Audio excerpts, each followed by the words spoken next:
miarahaba antsika jiaby.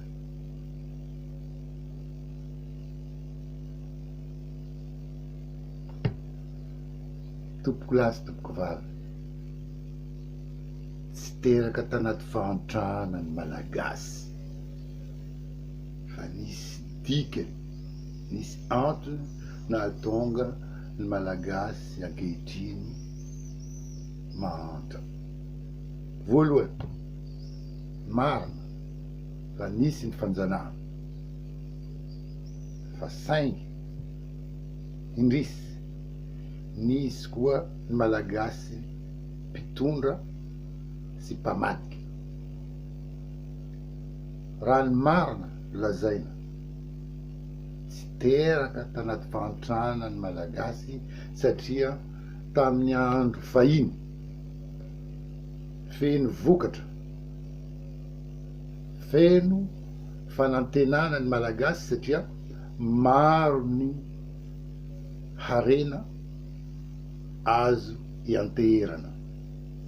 Saingy taty aoriana nisy tolona, ny sasany namadika, ny sasany maty satria namono tenany tamin'ny fitolomana. Nul ne peut se prévaloir de ses propres turpitudes. Cet adage français signifie que notre pays est dirigé par des voleurs,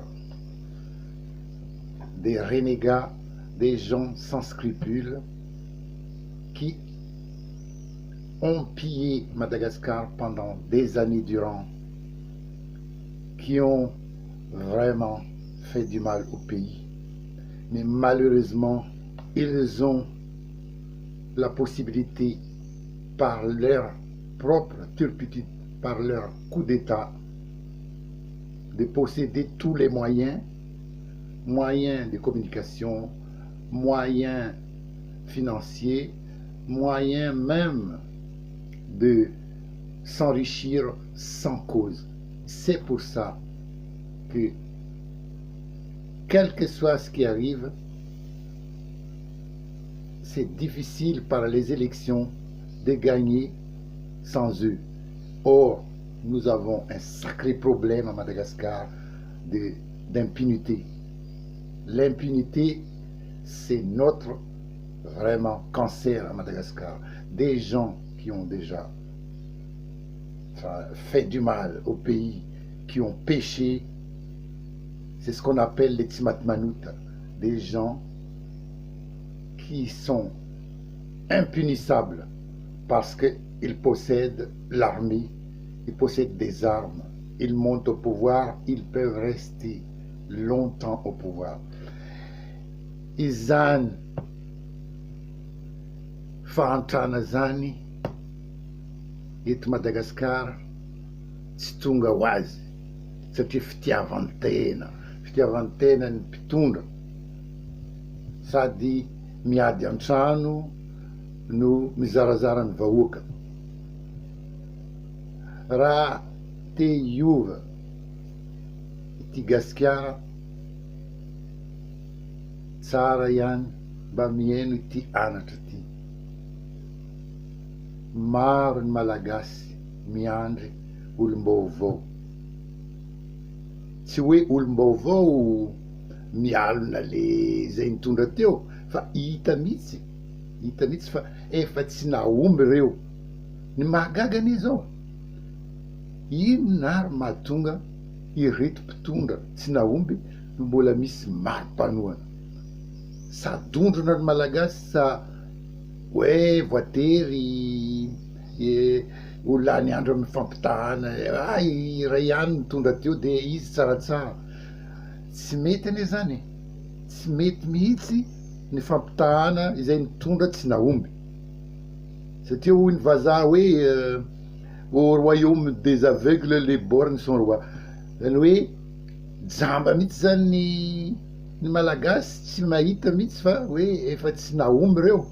Jereo fotsiny le fomba fitondrany.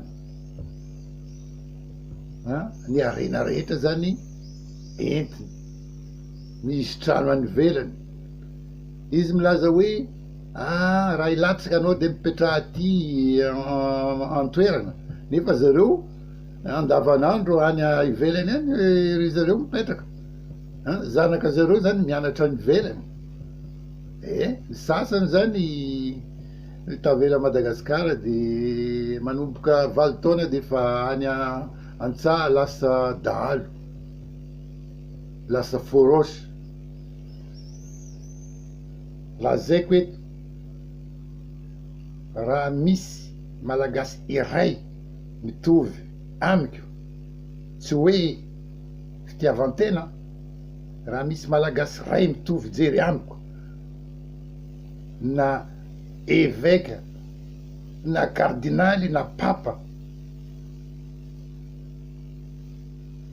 hivoatra Madagasikara.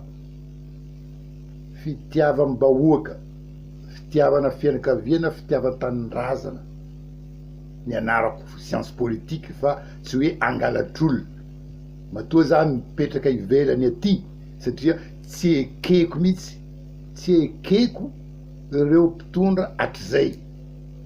Raha ny malagasy tsy mahatsapa zany, tsy hitako mihitsy inona koa zany zavatra atao.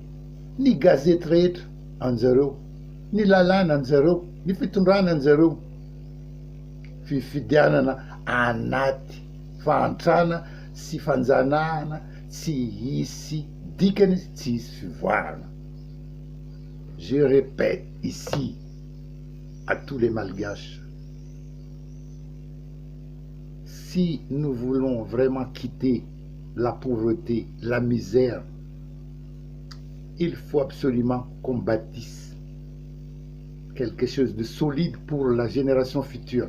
Je ne peux pas dire autre chose. Votez Joshua. Joshua, c'est l'espoir de notre pays. Et si vous ne comprenez pas ça, eh bien, nous allons continuer 100 ans, 120 ans, 150 ans dans cette misérable vie voulue par nos dirigeants incapables de cœur. Merci.